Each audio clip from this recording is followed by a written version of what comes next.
সেদিন দেখি এক দুষ্ট ছেলে কি করছে জানেন, একটা ডাব কিনা বান্ধবীর হাতে দিয়েছে। ওই ডাবের ভিতরে বান্ধবী পাইপ লাগায়া খাইতেছে। কথা বোঝেন না মনে? আরে ছেলে দুষ্টমি করে ওই মেয়ের মুখে পাইপ লেগে খাইতেছে। কত বড় বাটপার চিন্তা করেন। এরকম যুবক আছে না? না। বাদশা স্বপ্নে কি দেখেছে দেশের জনগণ কি জানে? কথা বলেন না কেন? জানে জানে জানে। আপনি আপনার স্ত্রীকে নিয়ে ঘুমাচ্ছেন, ঘুমের ঘরে আপনার বউ আপনাকে বাদ দিয়া আর একটা ছেলের হাত ধরিয়া বগুড়া 7 মাথায় ঘুরতেছে। আপনি যদি টের পাইতেন কি করতেন? কথা পিটাইতেন। একজন কয় হুজুর পিটাইতাম। রাগ করতেছেন? তার মানে আপনার বউ আপনারে নিয়ে শুয়ে আছে, স্বপ্নের মধ্যে আর একটা ছেলেরে নিয়ে 7 মাথায় ঘোরে, আপনি বলতে পারেন না। আবার আপনি আপনার বউকে বাদ দিয়া আর একটা মেয়েকে নিয়ে বগুড়া 7 মাথায় যা বলতেছেন, মামা এক বাটি চটপটি হবে, ঝাল একটু বেশি হবে। কথা কয় না। বোঝেন নাই? বোঝেন নাই? চটপটি ফুচকা এক জায়গায় বসে খাইতেছেন, মেয়েটা বলতেছে আমি একা খাবো না, আমার একটু তুলে খাওয়াও। আপনি ঘুমের ঘরে আর একটা মেয়েকে স্বপ্নে ফুচকা তুলে খাওয়াইতেছেন। বলেন তো সব না গুনাহ? কথা কন। বউকে বাদ দিয়ে অন্য নারীকে নিয়ে যায় যদি বাস্তবে আপনি খাওয়ান, সব হবে না গুনাহ হবে? বান্ধবীকে খাওয়াইলে সব না গুনাহ? কোন স্বামী যদি তার স্ত্রীর মুখে 1 লোকমা খাবার তুলে খাওয়ায়, আল্লাহ রাস্তায় সদকা করলে যে সব স্বামীর আমল নামায় আল্লাহ সেই সব লিখে দেয়। আরো জোরে বলেন সুবহানাল্লাহ। কিন্তু আমরা তো আমাদের বউকে খাওয়াই না, খাওয়াই কাকে? বান্ধবীকে। কথা কন ঠিক কি না? সেদিন দেখি এক দুষ্ট ছেলে কি করছে জানেন, একটা ডাব কিনা বান্ধবীর হাতে দিয়েছে। ওই ডাবের ভিতরে বান্ধবী পাইপ লাগায়া খাইতেছে। কথা বোঝেন না মনে? আরে ছেলে দুষ্টমি করে ওই মেয়ের মুখে পাইপ লেগে খাইতেছে। কত বড় বাটপার চিন্তা করেন। এরকম যুবক আছে না? না। স্বামী স্ত্রী যদি আপনি একই ডাব খান, একই গ্লাসে পানি খান, সওয়াব হবে। কিন্তু বউ বাদ দিয়া বান্ধবীর সাথে এরকম আচরণ করলে সব না গুনাহ? বউকে সহ্য করে না, বউরে দেখলে কয় শর্ত, দেখলেই মাথা। কথা কয় না? কোন কপালে যে তোর সাথে বিয়ে হয়েছিল, এরকম রাগ করে। আছে না নাই? আপনাদের বগুড়ায় নাই? এই এলাকার মানুষ ভালো, আলহামদুলিল্লাহ। ভালো করে বোঝেন। আপনি স্বপ্নে কি দেখেন আপনার বউ জানে? স্বপ্নের মধ্যে দেখেন সাপ আইসা আপনারা সবল মারতেছে, ঘুম থেকে উঠে কি সাপ পাওয়া যায়? স্বপ্নে দেখেন আগুন লাগে, বাড়ি ঘর সব পুড়ে শেষ, ঘুম থেকে উঠে দেখে আগুন পাওয়া যায়? স্বপ্ন তো স্বপ্ন। কথা বলেন ঠিক না?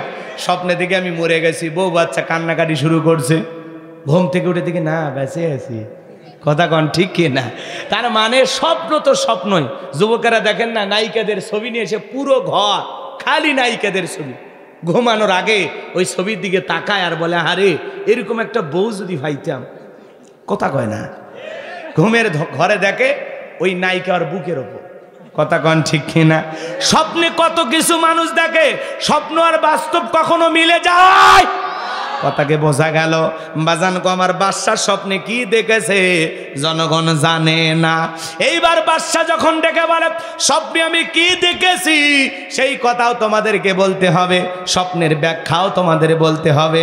জনগণ ডেকে বলে বাদশা এ তো পাগলামি কথা, স্বপ্ন দেখেছেন আপনি আমাদের কাছে বলবেন, আমরা ব্যাখ্যা বলে দেব, কিন্তু আপনি ঘুমের ঘরে কি স্বপ্ন দেখেছেন এটা তো আমাদের পক্ষে বলা সম্ভব নয়। বাদশা বক্তে নাসরে ডেকে বলে কেন, তোমরা নাকি গায়েব জানো? গতকাল রাত্রে কি স্বপ্ন দেখেছি এই গায়েবের খবর যদি না বলতে পারো, তোমাদের খবর আছে? বলেন তো বাজান, আল্লাহ সারা দুনিয়ার কেউ কি গায়েব জানে?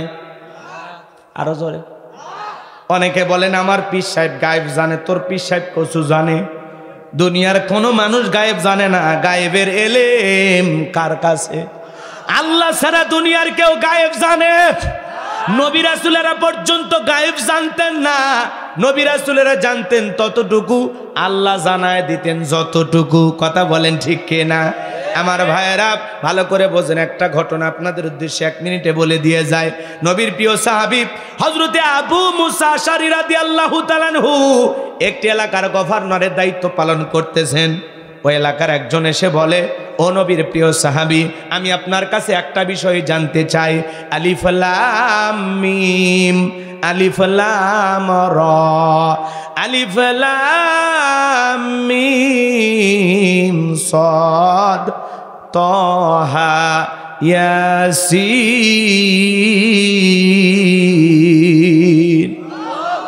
ও নবীর সাহাবী, আমি আপনার কাছে জানতে চাই, এগুলোর ভিতরে আল্লাহ কি আমল করার কথা বলেছেন আমি তো জানি না, আপনি একটু আমাকে বলে দেন, আমরা একটু এগুলো শুনে আমল করব। বলেন তো বাজান, এগুলোর অর্থ কি দুনিয়ার কেউ জানে? কথা বলেন না কেন? এগুলো হরফে মুকাত্তাআত। এইবার আবু মুসা আশআরী রাদিয়াল্লাহু তাআলা আনহু নবীর একজন অনেক জ্ঞানী সাহাবী ছিলেন। তিনি বুঝতে পারছেন তার কি সমস্যা, চিকিৎসা তিনিও করতে পারবেন, কিন্তু এলাকার গভর্নর দায়িত্ব পালন করতেছেন। বিদে একখানা চিঠি লিখে বললেন, হযরত ওমরের কাছে চলে যাও। এইবার চিঠিটা নিয়ে ওই ব্যক্তি যখন ওমরের কাছে চলে আসলেন, হযরত ওমর যখন ব্যস্ততা ছেড়ে জিজ্ঞাসা করলেন, কি খবর?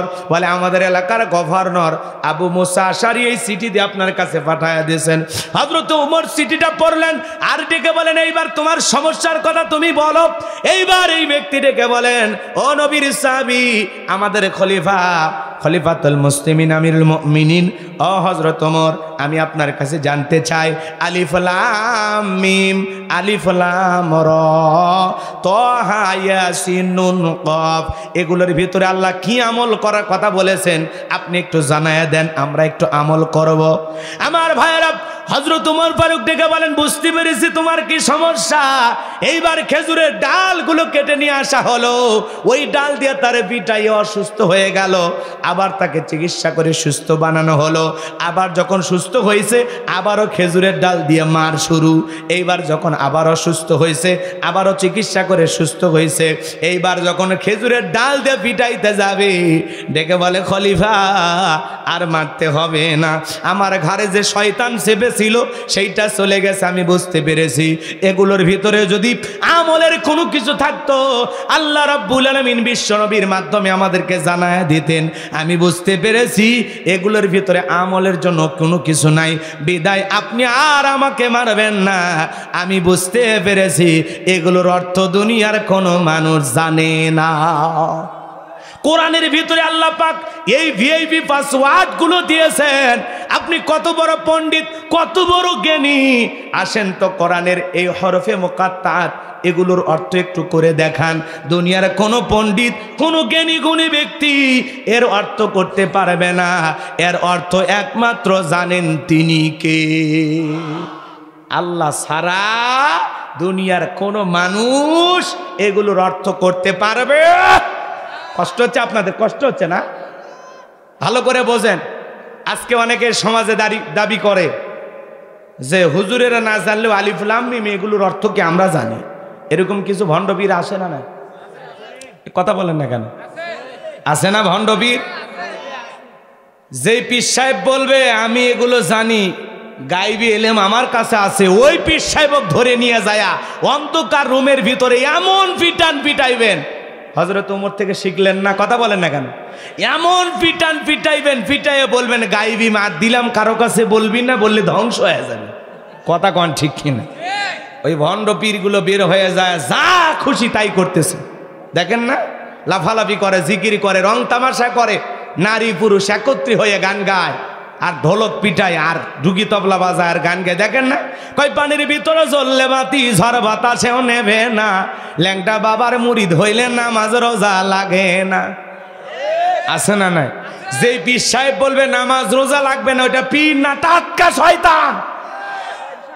আজকে মাজার গুলোতে যা দেখেন, গাঁজা খাওয়ার আসর বসে গেছে অনেক মাজার। কথা বলেন না কেন?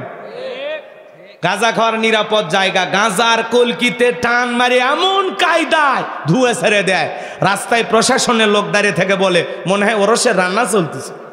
কথা কন ঠিক কিনা? গাঁজা খায়া মুজদারি লাল বানায়, সে টর্চ লাইট মেরিয়া মুখ কোথা খুঁজে পাওয়া যায় না। এরকম ভণ্ড আছে না নাই? বছরের পর বছর চলে যায়, গোসল করে না। পাটা ছাগলের যেমন গন্ধ, ওর শরীরের তেমনি গন্ধ।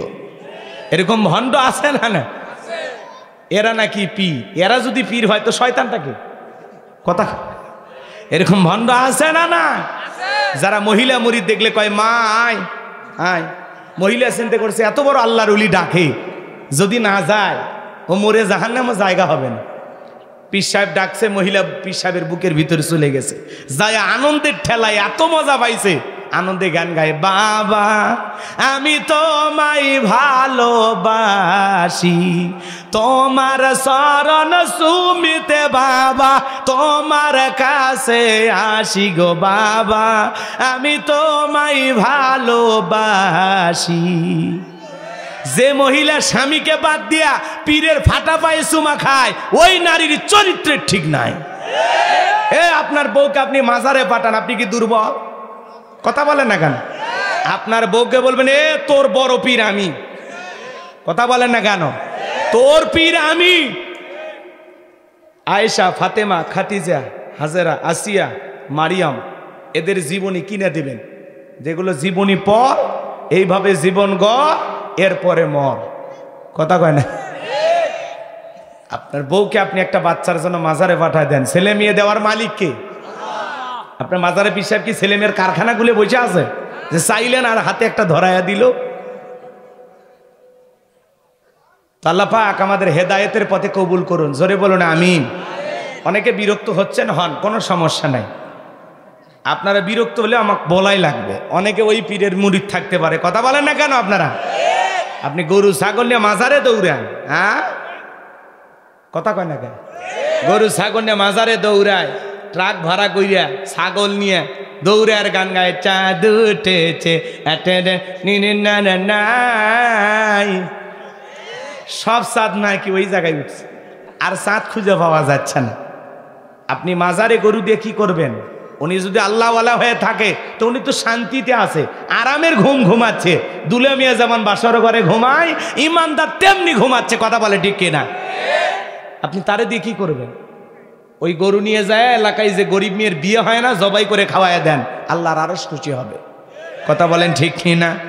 আমার ভাইয়েরা ভালো করে বোঝেন, কোনো মাজারে ছাগল দিয়ে লাভ নাই। এলাকায় এতিমখানা মাদ্রাসা আছে, ওই মাদ্রাসায় ছাগলটা জবাই করে খাওয়ায়া দেন, এতিম বাচ্চারা খেয়ে কোরআন তিলাওয়াত করবে, আল্লাহর আরশ খুশি হবে, কথা বলেন ঠিক কিনা?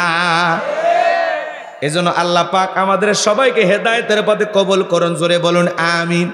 পীর ছিল শাহজালাল, শাহপরান, শাহ মাকজুম, বাইজিদ বোস্তামি, আব্দুল কাদের জিলানী, রংপুরের কেরামতুল্লাহ, বগুড়ার শাহ সুলতান, রাজশাহীর শাহ মাকদুম, বাগেরহাটের খান জাহান আলী।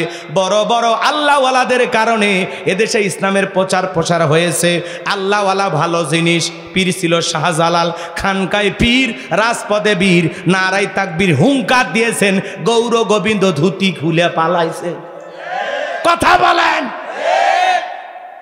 যে পীরের পা থেকে মাথা পর্যন্ত নবীর সুন্নত দিয়ে ঢাকা, ওয়াকুনু মাস সাদিকিন, তোমরা সত্যবাদীদের সঙ্গী হও। যে পীর নিজের ইমামতিতে মুরিদদেরকে নিয়ে নামাজ আদায় করে, এটা হলো পীর। আর যে বলে সিজদা দেওয়া লাগবে না, সিজদার মতো একটা সিজদা দিবি জান্নাত পার হয়ে জাহান্নামে পড়ে যাবি, ওটা পীর না টাটকা শয়তান? খবরদার। তাহলে ভণ্ড পীর যেখানে, আরো আসতে কোন খবরদার, মহিলারা যেন না শোনে, এটা বলে বগুড়ার মুসলমানের আওয়াজ। ভণ্ড পীর যেখানে,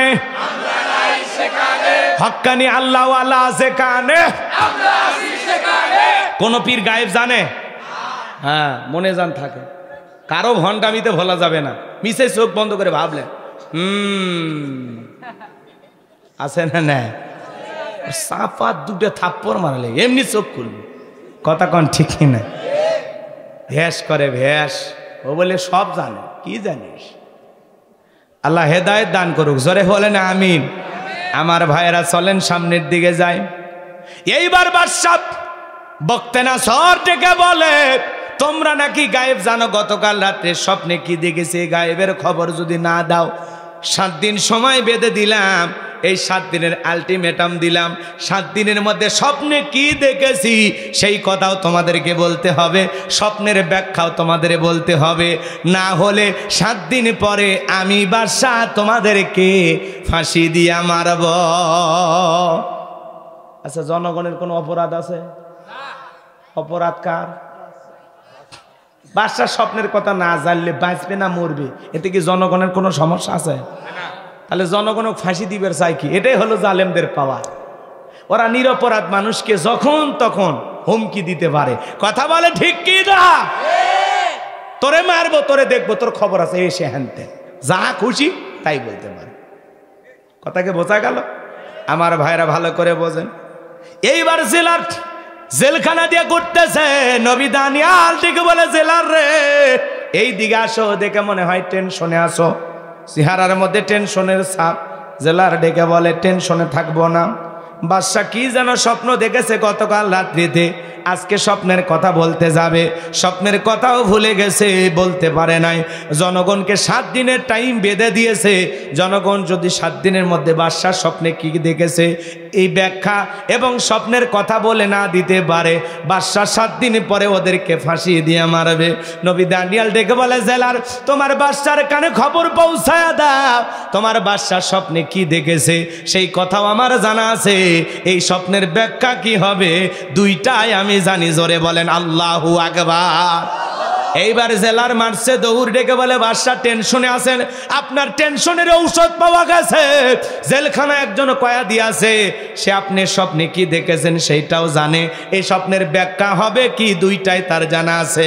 এইবার জালেম বাদশা বকতে নাসর ডেকে বলে বাজান কই, বাজানকে আমার কাছে নিয়ে আসো, ঠেলার নাম।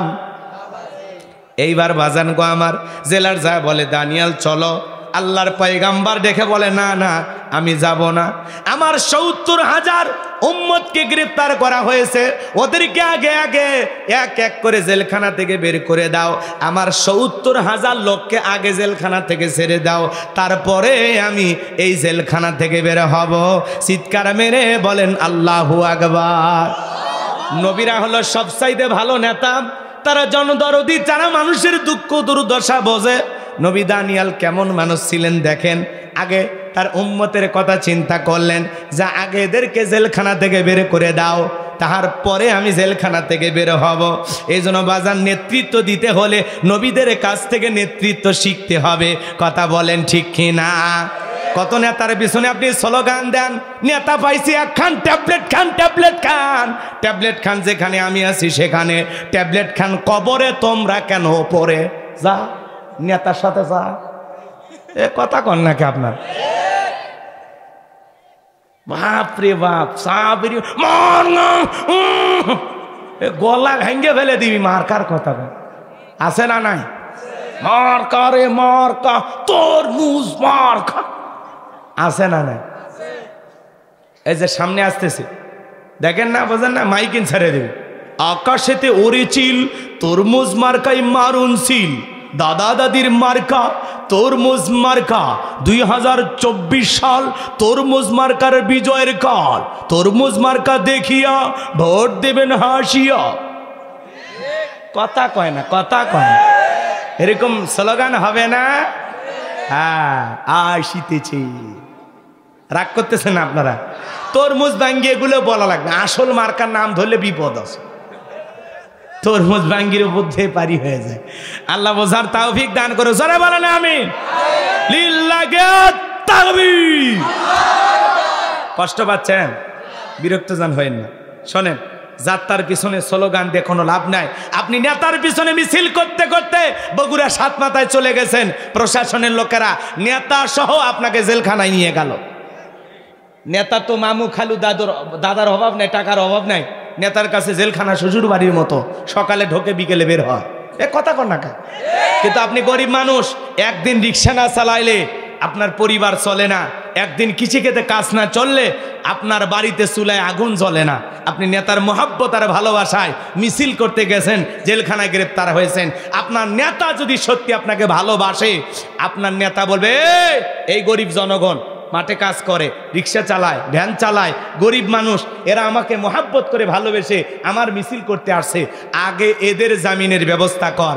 আমার একটা কর্মী জেলখানায় থাকা অবস্থায় আমি নেতা বের হব না। এটা হলো নেতা। কথা কয় না? যে নেতা আপনার দুঃখে কাঁদবে আপনিও সেই নেতার দুঃখে কাঁদেন। যে নেতা আপনার সুখে হাসবে আপনিও সেই নেতার জন্য হাসেন। যে নেতা আপনার বিপদে আপনার পরিবার আপনার সন্তানের পাশে দাঁড়াবে এমন নেতার পিছনে স্লোগান দেন, আমার কোনো আপত্তি নাই। কথা বলে না কেন? কিন্তু যাত্রার পিছনে তিরিং বিরিং করে লাফালাফি করিয়া বহু বাচ্চাকে বিপদে ফেলায় না। কথা কয় না? কথা কয় না? আজকে এই যে সাধারণ মানুষকে নিয়েই তো তারা খেলে, এজন্য খেলতে হলে চালাক হয়ে খেলা লাগবে। কথা কয় না? আন্দাজে যায় মরে লাভ আছে? তোমার বউ বাচ্চার কি হবে? কথা কয় না কে? যখন বোঝা যাবে না আমি যদি মারাও যায়, আমি একটা দল করি, আমি একটা দলের পিছনে আছি, আমার নেতা এত ভালো মানুষ, আমি মারা গেলেও সে আমার স্ত্রী সন্তানের পাশে দাঁড়াবে, আপনার পরিবারের খবর নেবে। কথা বলে ঠিক কিনা? দেখলেন না লালমনির হাটে? আহা কি অবস্থা, তারে নিয়ে গেল জেলখানায়। আর দেখেন মানুষ ভালোবেসে ধান কেটিয়ে পিটিয়ে মেরিয়ে বস্তা করে বাড়ি দিয়ে আসলো। সুবহানাল্লাহ বলবেন না? হ্যাঁ, বোঝা লাগবে। এমন জায়গায় চলাফেরা করেন যাতে আপনার বিপদে অন্তত আপনি 3 মাস 6 মাস যদি ভিতরে থাকেন আপনার পরিবারের কাছে যেন বাজারটা পৌঁছে যায়, আপনার সন্তানের জন্য পড়াশোনার খরচ চালু থাকে। কথা বলে ঠিক কিনা? আমার ভাইয়েরা, এই জন্য মন খারাপ করবেন না বাজান। আলেমদের পাশে মানুষ দাঁড়ায়, আলেমদেরকে মানুষ কলিজা দিয়ে ভালোবাসে। কথা বলেন ঠিক কিনা? এই জন্য আমরা কিন্তু আপনাদের খারাপ চাই না বাজান। আমাদেরও পরিবার আছে, আপনাদেরও পরিবার আছে। আমার সন্তানের জন্য যেমন মায়া লাগে আপনার সন্তানের জন্য আমার তেমনি মায়া লাগে। কথা বলেন ঠিক কিনা? এজন্য আমরা আপনাদের খারাপ চাই না, আপনাদের ভালো চাই। আমরা শুধু এ কথাই বলতে চাই যে কোনো কাজ বুঝে শুনে করার দরকার আছে না? না, কষ্ট পাচ্ছেন? এই যে মুফতি আমির হামজা ভাইয়ের 2টা মেয়ে ছিল, সবাই কান্নাকাটি করেছে। গতকাল রাত্রিতে আমার প্রিয় ভাই যখন সন্তান 2টাকে কোলে তুলে আদর করেছেন, বাবার মতো ভালোবাসা দুনিয়ার কেউ দিতে পারবে না। কথা বলেন ঠিক কিনা? আজকে তার বাবা খুশি, তার মা খুশি, এলাকার লোকজন খুশি, তার স্ত্রী সন্তানেরা খুশি। মুফতি আমির হামজা ভাই জামিনে মুক্তি পেয়ে বাড়িতে ফিরে গেছেন। এলাকায় যেন খুশির উৎসব চলতেছে, দলে দলে মানুষ তার বাড়িতে যাইতেছে এক নজর এই কোরআনের পাখিটাকে দেখার জন্য। কথা বলেন ঠিক কিনা? আলেমদেরকে মানুষ কলিজা দিয়ে ভালোবাসে। কথা বলে ঠিক কিনা? সকল ওলামা একরাম ছুটতেছে তাকে দেখার জন্য। কয়েকদিন আগে মুক্তি পেয়েছেন রফিকুল ইসলাম মাদানী। আমরা আল্লাহর কাছে দোয়া করব, আল্লাহ সকল কোরআনের মুফাসসিরদেরকে আবারও কোরআনের ময়দানে ফিরায় দাও। জোরে বলেন আমিন, আরো জোরে বলেন আমিন। আমার ভাইয়েরা, যে কথা বলতে চাচ্ছিলাম মন খারাপ করবেন না। কি বলছিলাম মনে হয় ভুলে গেছেন। এইবার জেলার যা ডেকে বলে, বাদশা আপনি স্বপ্নে কি দেখেছেন? আপনার স্বপ্নের কথা যে জানে তার একটা শর্ত আছে, তার 70,000 লোককে জেলখানা থেকে ছেড়ে দিতে হবে।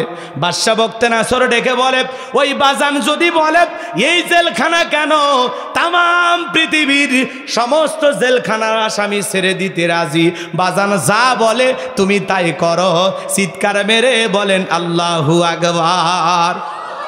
এইবার সমস্ত আসামিদেরকে ছেড়ে দেওয়া হলো, নবীর উম্মতদেরকে ছেড়ে দেওয়া হলো। বাজান গো আমার, সবার শেষে নবী দানির সালাম জেলখানা থেকে বের হইয়া বাদশার দরবারে প্রবেশ করবেন।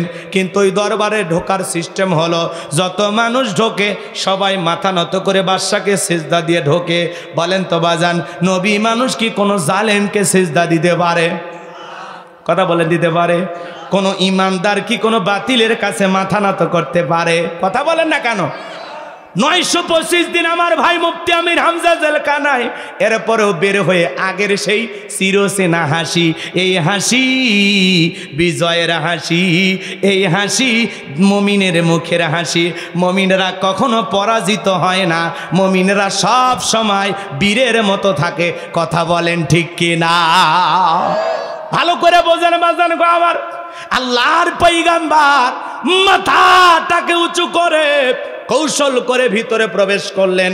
বাদশা বখতিয়ার ডেকে বলে, যত মানুষ আমার দরবারে প্রবেশ করে সবাই মাথা নত করে, তুমি কেন মাথা নত করলা না? বলেন তো বাজান, নবী মানুষ কি কোনো জালেমের কাছে মাথা নত করতে পারে? এজন্য আপনাদেরকে বলে যায়, ভালো করে বুঝবেন, এই মাথা নত হবে মসজিদে আল্লাহর কুদরতি কদমে।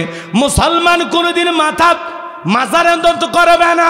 মুসলমান এই মাথা মাজারে নত হবে না, মসজিদে। কোথায় কোথায়? মাজারে নয়, মাথা নত হবে মসজিদে। পীরের পায়ে নয়, কোন নেতার পায়ে নয়। আল্লাহ সারা দুনিয়ার কারো কাছে ইমানদার মাথা নত করতে পারে? ইয়্যাকা না'বুদু ওয়া ইয়্যাকা নাস্তাঈন, তোমার ইবাদত করি, তোমার গোলামি করি, সাহায্যও তোমার কাছে চাই। আল্লাহ সারা দুনিয়ার কারো কাছে মাথা নত করব না, করব না ইনশাআল্লাহ। কারা কারা রাজি? দু হাত তুলে আল্লাহকে দেখান। লিল্লাহে তাকবীর, লিল্লাহে তাকবীর। হাত নামান। কষ্ট পাচ্ছেন আপনারা? এই জন্য মুমিনেরা কখনো পরাজিত হয় না। হাজারো মুসিবতে মুমিনেরা হতাশ হয় না। কথা বলেন ঠিক কি না? ভেঙে গেলে চলবে না, দুর্বল হলে চলবে না। ওয়ালা তাহিনু ওয়ালা তাহজানু ওয়া আনতুমুল আ'লাউনা ইন কুনতুম মুমিনিন। মুমিনেরা নিরাশা হয় না, হতাশাগ্রস্ত হয় না, ভেঙে পড়ো না, দুর্বল হয় না। ঈমানের দাবিতে যদি মুমিন হও, ওয়া কানা হাক্কান আলাইনা নাসরুল মুমিনিন, মুমিনদের সাহায্য করা আমি আল্লাহর ওয়াজিব হয়ে যায়। কথা বলে ঠিক কি না? এজন্য হাজারো মুসিবত বিপদে ঈমানদার কখনো ধৈর্য হারাবে না, ঈমানদার কখনো পিছপা হবে না। কথা বলেন ঠিক কি না? পিছিয়ে গেলে চলবে না। হাজারো মুসিবতে মুমিনকে অটুট থাকতে হবে, সুম্মাস্তাকাম ইস্তেকামাত থাকতে হবে, দৃঢ় থাকতে হবে, মজবুত থাকতে হবে। ওরা যেন হাজারো মুসিবত বিপদ দিয়াও আপনার ঈমানটাকে নষ্ট করে না ফেলতে পারে, আপনাকে যেন বাতিলের চামচা না বানাইতে পারে। কথা বলেন ঠিক কিনা? রাগ করতেছেন নাকি? সুবিধাবাদ জিন্দাবাদ হওয়া যাবে না। এখন উচিত কথা যদি কই, পিঠের ওপর দিয়ে যাবি মই, এই আনন্দে কিছু লোক কিনে খাবে বগুড়ার স্পেশাল দই। কথা বলেন ঠিক কিনা? বাজান গো আমার, লম্বা করব না, সংক্ষিপ্ত কথা বলে দিয়ে যায়। যে কথা বলতে চাচ্ছিলাম বাজান, এইবার আল্লাহর পয়গাম্বর ডেকে বলে, বাদশা, যে আপনার স্বপ্নের কথা আমার মাথার মেমোরির মধ্যে সেভ করে দিয়েছে, তার কথা হলো তাকে সারা দুনিয়ার কারো কাছে মাথা নত করা যাবে না। আমি যদি মাথা নত করতাম, আপনার মতো সে যদি আমার মাথা থেকেও স্বপ্নের কথাগুলো ভোলায় দিত, আপনিও টেনশনে মারা যেতেন, আমাকেও মেরে ফেলতেন। তখন ডেকে বলে, বাজান যা করেছো ঠিক করেছো, আসলেই তোমার মাথায় বুদ্ধি আছে। এই কথা বলে নিজের চেয়ার থেকে উইটা আল্লাহর নবী দানিয়েল আলাইহিস সালামকে নিজের চেয়ারে বসায়া দিলেন। চিৎকার মেরে বলেন আল্লাহু আকবার। তাহলে বলেন তো বাজান, বাদশা বখতিয়ার জেলখানা থেকে মুক্ত করে ওই বাদশার চেয়ারে বসায়া দিলেন তিনি কে? কথা বলেন না কেন? সে আল্লাহ আজও আছে না নাই? তাহলে জেলখানা থেকে মুক্ত করে সম্মানের চেয়ারে বসায়া দেন কে? আজকে আমির হামজা ভাইয়ের গলায় ফুলের মালা, সম্মানের মালা পরায়া দেন কে? ফুলের তোরা হাতে পৌঁছায়া দেন কে? হাজার হাজার মানুষ সেলফি তুলতেছে, কথা বলতেছে, এর একটাই কারণ, কোরআনের জন্য কুরবানি করেছে। কুরবানি যেমন বড়, সম্মান বাড়ায়া দিয়েছেন আল্লাহ তেমনি বড়। আল্লাহু আকবার। অত ইজ্জু মান তাশা ওয়া তুযিল্লু মান তাশা, সম্মান দেওয়ার মালিক কে? আরো জোরে বলেন কে? আজকে ফুলের মালা, ফুলের মালা এক সময় হাতে হাত করা ছিল, মুক্ত করে চেয়ারে বসাইলেন কে? আরো জোরে বলেন কে? এইবার বাদশা বখতিয়ার ডেকে বলে, বাবা স্বপ্নে কি দেখেছি তাড়াতাড়ি করে আমাকে জানায়া দাও। এইবার নবী দানিয়েল আলাইহিস সালাম যখন স্বপ্নের কথাগুলো বলতে যাবেন, এই কথাটা কি আপনারা একটু শুনতে চান? স্বপ্নের কথা শুনবেন, স্বপ্নের ব্যাখ্যা শুনবেন? কারা কারা একটু দুই হাত তুলে আল্লাহকে দেখান। লিল্লাহে তাকবীর, লিল্লাহে তাকবীর। হাত নামান। তাহলে আমি যে আয়াতের কারিমার আলোচনা করছিলাম বাজান, আমার আল্লাহ ডেকে বলেন তাবারাকাল্লাযী বিয়াদিহিল মুলকু ওয়া হুয়া আলা কুল্লি শাইইন কাদির। মহামান্বিত সেই সত্তা যার হাতে সর্বময় কর্তৃত্ব, রাজত্ব পাওয়ার ক্ষমতা, সকল ক্ষমতার চাবিকাঠি কার হাতে? আর তিনি হলেন সর্ববিষয়ে শক্তিমান, সবকিছুর উপরে ক্ষমতা চলে কার? আরো জোরে বলেন কার? তিনি হলেন একমাত্র ক্ষমতার মালিক। কথা বলেন ঠিক কিনা? তার চাইতে বড় ক্ষমতাধর কেউ নাই। আমি আয়াতে কারিমা তিলাওয়াত করেছি দুইটা।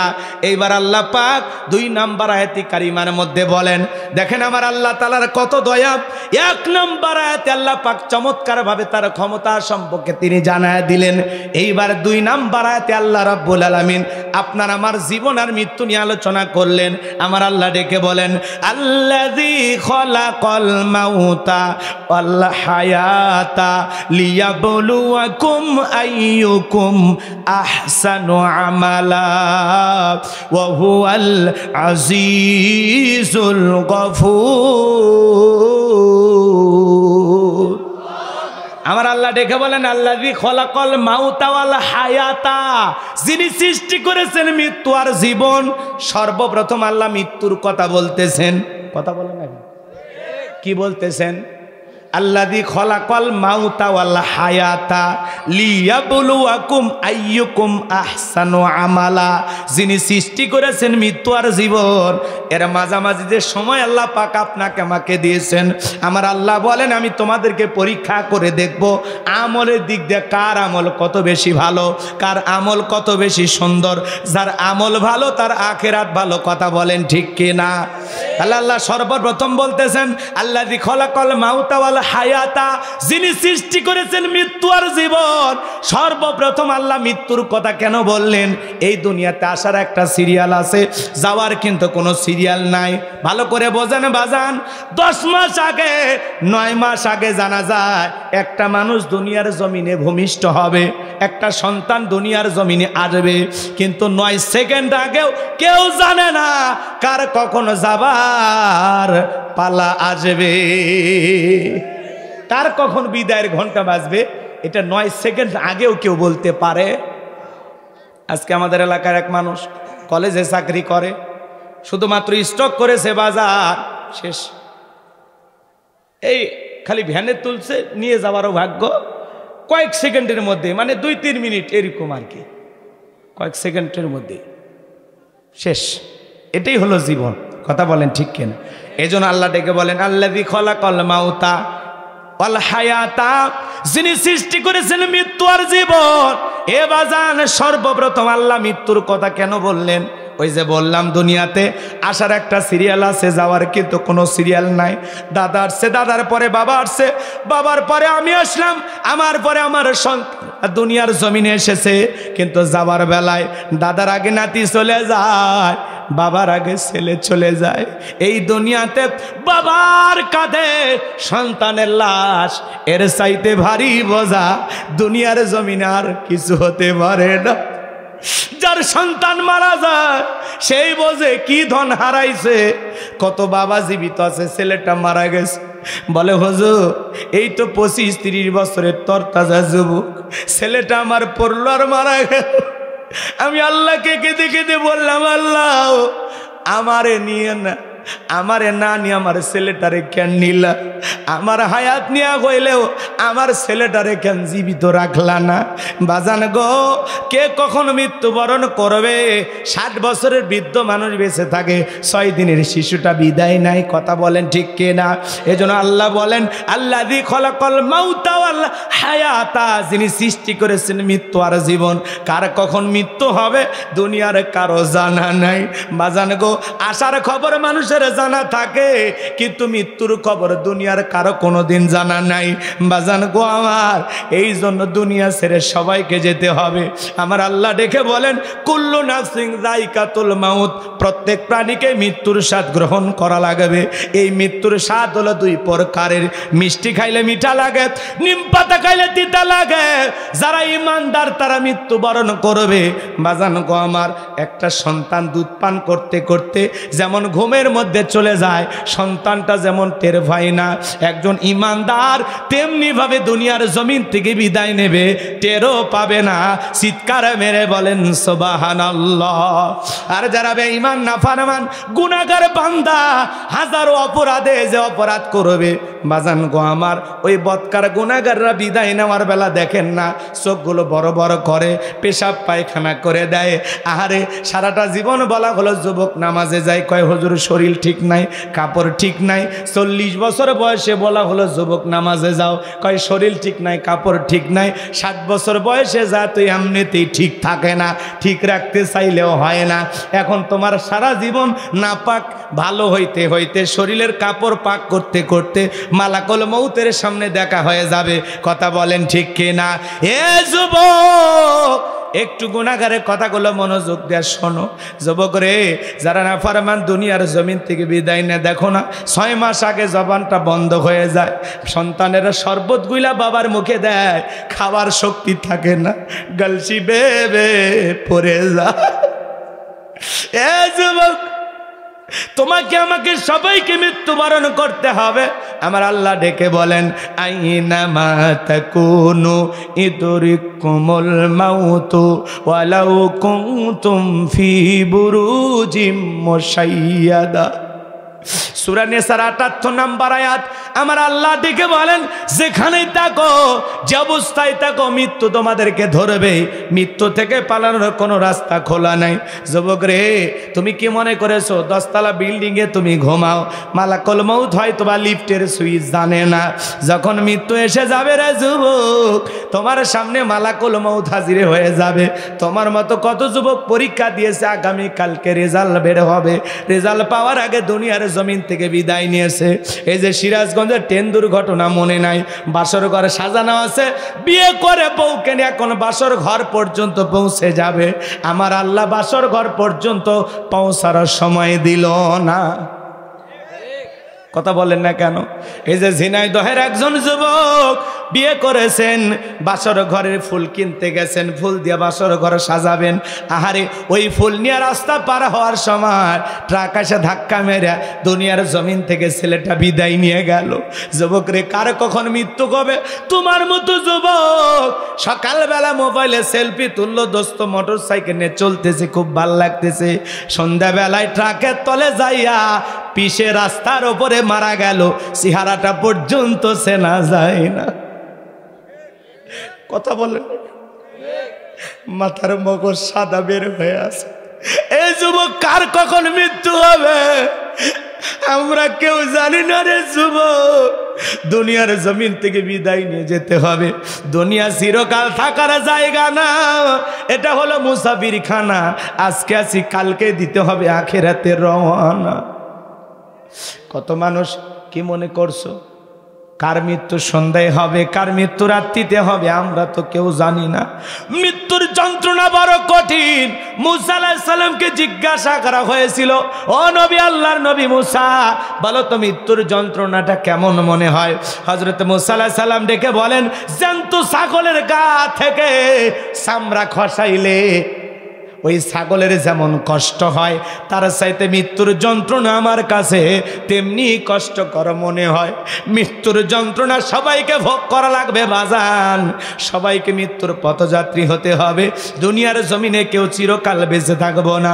আপনার আমার প্রিয় নবীর বিদায়ের বেলায় কেমন ঘটনা এ বাজান গো আমার। নবীজির মিয়াজরে চোখের পানি ছেড়ে দিয়ে কান্না করতেছেন। আমার নবী অসুস্থ। হযরতে ফাতেমার চোখের পানি দেখে আমার নবী রেখে বলে, মা ফাতেমা, তোর চোখের পানি আমি সহ্য করতে পারি না, আয় মা আয়, আমার কাছে আয়, তোর কানটা আমার মুখের কাছে লাগায় দে। নবীজি ফিস ফিস করে কি যেন বললেন। হযরতে ফাতেমার চোখের পানি বন্ধ হয়ে গেল। আম্মাজান আয়েশা ডেকে বলেন, ও আমার মেয়ে, তোমার আব্বাজান কি এমন কথা বলেছে যার কারণে তোমার চোখের পানি বন্ধ হয়ে গেল, কান্না বন্ধ হয়ে গেল? হযরতে ফাতেমা ডেকে বলেন, মা, আমার বাবা আমাকে বলেছেন আমার বাবার ইন্তেকালের পরে সর্বপ্রথম বাবার সাথে আমার সাক্ষাৎ হবে। আমি বুঝতে পেরেছি বাবা বিদায় নেওয়ার পরে বেশি দিন দুনিয়াতে থাকা লাগবে না। চিৎকার মেরে বলেন আল্লাহু আকবার। দরজায় জিবরাইল দাঁড়ায় আছেন, নবীকে সালাম দিলেন, আসসালামু আলাইকুম ইয়া রাসূলুল্লাহ, ইয়া হাবিবাল্লাহ। হুজুর, অনুমতি দিলে ভিতরে প্রবেশ করি।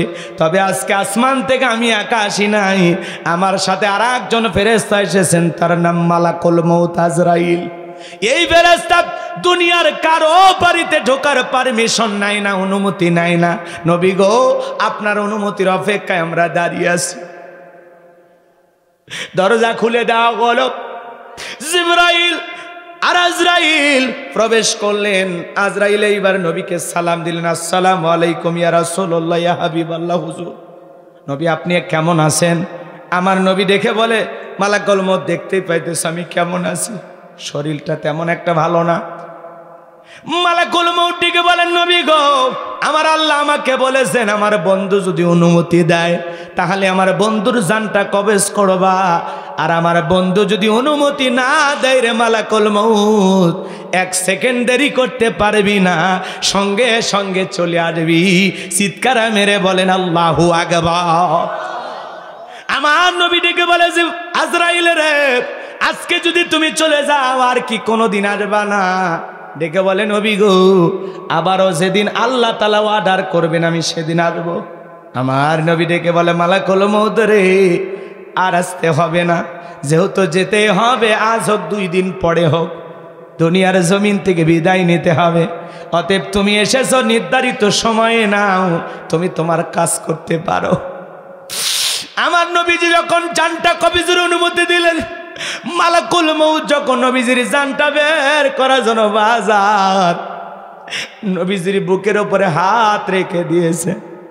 আমার নবী চোখের পানি ছেড়ে দিয়ে কাঁদেন আর দেখে বলেন, মালাকুল মউত রে, আর সহ্য করতে পারি না, তাড়াতাড়ি হাতটা নামায় নাও। আমার নবী ডেকে বলে, মালাকুল মউত রে, এই যদি হয় মৃত্যুর যন্ত্রণা, আমার উম্মতেরা তো সহ্য করতে পারবে না। মালাকুল মউত ডেকে বলেন, নবী বিশ্বাস করেন, আমার আল্লাহ আমাকে বারবার বলেছেন, মালাকুল মউত রে, আমি জীবনে কোনোদিন তোর কাছে কোনো কিছু বলি নাই, আজকে তোকে বারবার সতর্ক করতেছি, খবরদার খবরদার, আমার বন্ধুর সাথে যেন কোনো বেয়াদবি না হয়। বিশ্বাস করেন গো নবী, আমি দুনিয়ার সব চাইতে কম কষ্ট দিয়া আজকে আপনার রূহটা কবজ করার চেষ্টা করতেছি গো নবী। বিশ্বাস করেন গো নবী, সব চাইতে বেশি সতর্ক অবস্থানে থেকে সব চাইতে সতর্কতার সহিত আজকে আপনার রূহটা কবজ করা আমি চেষ্টা করতেছি। আমার নবী দেখে বলে, মালাকুল মউত, এই যদি হয় মৃত্যুর সব চাইতে কম যন্ত্রণা, আমার উম্মতেরা তো সহ্য করতে পারবে না। মালাকুল মউত রে, আমার কাছে ওয়াদা দে, আমার উম্মতের জান কবজের সময় কষ্ট দিবি না। সুবহানাল্লাহ। কেমন নবী পাইছি গো, মৃত্যুর সময় পর্যন্ত উম্মতের কথা বলে না। আল্লাহু আকবার। উম্মতের পাগল পারা নবী। মালাকুল মউত তখন ডেকে বলে, নবী গো, আপনাকে কথা দিলাম, যারা আপনার ইমানদার উম্মত হবে, যারা নেক আমল করবে, যারা সুন্দর আমল দিয়ে জীবনটা সাজাবে, ও নবী কথা দিলাম, তাদের রূহটা বের করার সময় আমি তাদেরকে কম কষ্ট দেব। চিৎকার মেরে বলেন আল্লাহু আকবার। এইবার যখন দ্বিতীয়বার নবী অনুমতি দিলেন, আবার যখন নবীটা বিশ্ব নবীর রূহটা বের করার সময় বাজান গো আমার। এইবার দ্বিতীয়বার যখন হাত রেখে দিয়েছেন, আমার নবী ডেকে বলে, মালাকুল মউত রে, আর সহ্য করতে পারি না, তাড়াতাড়ি হাতটা নামায়া নে, আমি আর সহ্য করতে পারি না। নবীর যদি মৃত্যুর যন্ত্রণায় এমন মনে হয়, আপনার আমার কেমন অবস্থা হবে ও বগুড়ার মুসলমান? আমার নবী ডেকে বলে, মালাকুল মউত, আমার কাছে মনে হয় ওই পাহাড় আমার বুকের উপরে চেপে ধরা হয়েছে। আমার কাছে মৃত্যুর যন্ত্রণা তেমনি কষ্টকর মনে হইতেছে। আমার নবীর মৃত্যুর সময় যদি এমন কষ্ট হয়, এ বগুড়ার ধনুটের গোসাই বাড়ির মুসলমানেরা, আপনার আমার মৃত্যুটা কত ভয়ঙ্কর হতে পারে, কত কঠিন হতে পারে রে বাজার। এই জন্য নিয়ে কামল করতে হবে। আল্লাযী খলাকাল মাউতা ওয়াল হায়াতা, আমার আল্লাহ বলেন, যিনি সৃষ্টি করেছেন মৃত্যু আর জীবন, লিয়াবলুয়াকুম আইয়ুকুম আহসানু আমালা ওয়া হুয়াল আজিজুল গফুর। আমার আল্লাহ দেখে বলেন, যারা আমল করবে, যাদের আমল যত ভালো হবে, আমি আল্লাহ পরীক্ষা করে দেখব আমলের দিক দিয়ে কার আমল কত বেশি সুন্দর, তোমাদের মধ্যে কে কত বেশি উত্তম আমল করেছে, আমি আল্লাহ পরীক্ষা করে দেখব। যুবক, তোদের পায়ে হাত দে, আজকে আমি গুনাহগার একটু তোদের উদ্দেশ্যে বলে যাই।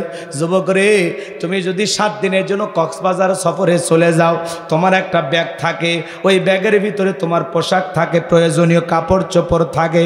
যুবক রে, তোমার প্যান্ট শার্ট থাকে, গেঞ্জি লুঙ্গি থাকে, প্রেমিকার ডায়েরি থাকে, মোবাইল চার্জার থাকে। 7 দিনের সফরের জন্য একটা ব্যাগ যদি সাজাইতে হয়, এ যুবক, কবর হলো এমন একটা জীবন, যেই জীবনের শুরু আছে, কত বছর থাকতে হবে তোমার আমার হিসাব নিকাশ জানা নাই। যুবক রে, যেই পরকাল সফরের শুরু আছে, শেষ নাই। দুনিয়া কিন্তু খলিকের, বাল তুসিরুনাল হায়াতাদ দুনিয়া ওয়াল আখিরাতু খায়রু ওয়া আবকা। তোমরা দুনিয়ার জীবনকে প্রাধান্য দিচ্ছ, অথচ আখিরাতের জিন্দেগি হলো চিরস্থায়ী, যেই জীবনের শুরু আছে, শেষ নাই। যুবকরা, এ যুবক, তোদের পায়ে হাত দিয়ে অনুরোধ করি, মৃত্যু আসার আগে, মালাকুল মউত সামনে হাজির হওয়ার আগে, মৃত্যুর যন্ত্রণার গড়গড় গড়গড় আওয়াজ আসার আগে, তোমাদের পায়ে হাত দিয়ে অনুরোধ করি রে যুবক, দেখো তো আমল নামার, মনে করো উদাহরণ দিয়ে বলতেছি, দেখো তো রে যুবক, আমল নামার ব্যাগটা তোমার ভালো মতো সাজাইছো কিনা। মনে করো আমল নামার একটা ব্যাগ আছে, ওই ব্যাগের ভিতরে দেখো তো 5 ওয়াক্ত নামাজ আছে কিনা, রোজা আছে কিনা, হজ আছে কিনা, যাকাত আছে কিনা, দান খয়রাত আছে কিনা, পিতামাতার খেদমত করেছো কিনা, বিবির হক আদায় করেছো কিনা, পাড়া প্রতিবেশীর হক আদায় করেছো কিনা, ঠিক মতো মালিকের গোলামি করছো কিনা, ইবাদত করেছো কিনা, বন্ধু বান্ধবের সাথে যেমন আচরণ করার কথা তেমন আচরণ করছো কিনা। যুবক রে, মৃত্যু আসার আগে 2টা মিনিট বালিশে মাথা রেখে একবার চিন্তা করো তোরে যুবক, কি নিয়ে রওনা করেছো, যেটুকু আমল করেছো, এই আমলের দ্বারা কি নাজাত পাওয়া যাবে, মুক্তি পাওয়া যাবে, এমন কি গ্যারান্টি তোমার আমার কাছে আছে? কথা বলেন। ওই কবর বড় কঠিন জায়গা রে যুবক।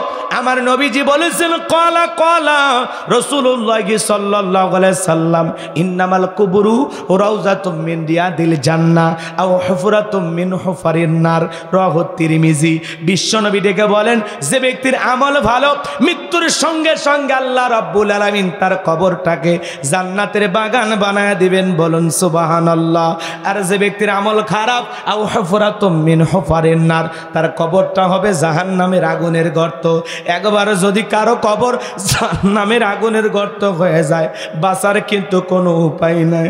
আমার নবীজি এক জায়গায় বসা, জিবরাইল এসে বলেন, নবী গো, এই মুহূর্তে একটা আওয়াজ হইল, আপনি কি শুনতে পাইছেন? আমার নবী বলে, হ্যাঁ আমি শুনতে পেয়েছি। জিবরাইল ডেকে বলে, নবী গো, আজ থেকে 70 বছর আগে জাহান্নামের গর্তের মুখে আল্লাহ পাক একটা পাথর ছেড়ে দিয়েছেন, এই মাত্র জাহান্নামের তলদেশে গিয়ে পাথরটা পৌঁছাইল। চিন্তা করেন বাজান, একটা পাথর ছেড়ে দিলে জাহান্নামের তলদেশে, গর্তের নিচে, ভালো করে বোঝেন, জাহান্নামের গর্তের নিচে তলদেশে পৌঁছাইতে যদি 70 বছর সময় লাগে, আল্লাহ না করুক, আল্লাহ না করুক, তোমার আমার গুনাহের কারণে, অপরাধের কারণে আসমান জমিনের মালিক আল্লাহ যদি বেজার হইয়া একবার ওই জাহান্নামের গর্তের মুখে ফেলে দেয়, তোমার আমার বাঁচার কিন্তু কোনো উপায় নাই। যুবক রে, ওই কবরে যাওয়ার আগে নেক আমল করা লাগবে। ওই কবর বড় কঠিন জায়গা। ফামাই আমাল মিসকালা যারাতিন খায়রান ইয়ারা ওয়া মাই আমাল মিসকালা যারাতিন শাররান ইয়ারা। বান্দারে, যারা পরিমাণ অনুপরিমাণে যদি নেক আমল করো, ওইটাও তোমার আমল নামায় লিপিবদ্ধ করা হবে। যারা পরিমাণ অনুপরিমাণে যদি বদ আমল করো, ওইটাও তোমার আমল নামায় লিপিবদ্ধ করা হবে। যারা গুনাহ নিয়ে একবার অন্ধকার কবরে যাবে, ওই কবরের ডানের মাটি বামে চলে যাবে, বামের মাটি ডানে চলে যাবে। এমন জোরে সাপ দেবে বাজার, এক পাজরের হার অন্য পাজরে ঢুকে যাবে। কবরে থাকা বিষাক্ত সাপ একবার সবল বলে পা থেকে মাথা পর্যন্ত বিষের যন্ত্রণা, দেহটা চলে যাবে। কবরে থাকা বিচ্ছু কামড় মারলে যন্ত্রণা সহ্য করা যাবে না। কবরে থাকা অন্ধ ফেরেশতা চোখে দেখে না, কানে শোনে না, হাতুড়ি দিয়ে যখন বাড়ি মারবে দেহটা চূর্ণ বিচূর্ণ হয়ে যাবে। এই যদি হয় কবরের শাস্তি, এই যদি হয় কবরের আযাব, ওই কবর থেকে বাঁচার জন্য নেক আমল করে কবরে যাওয়ার দরকার আছে না নাই? কারা কারা নেক আমল করতে চান, নেক আমল নিয়ে কবরে যাইতে চান, দুই হাত তুলে আমার আল্লাহকে একবার দেখা। আজ থেকে 5 ওয়াক্ত নামাজ পড়বো তো ইনশাআল্লাহ।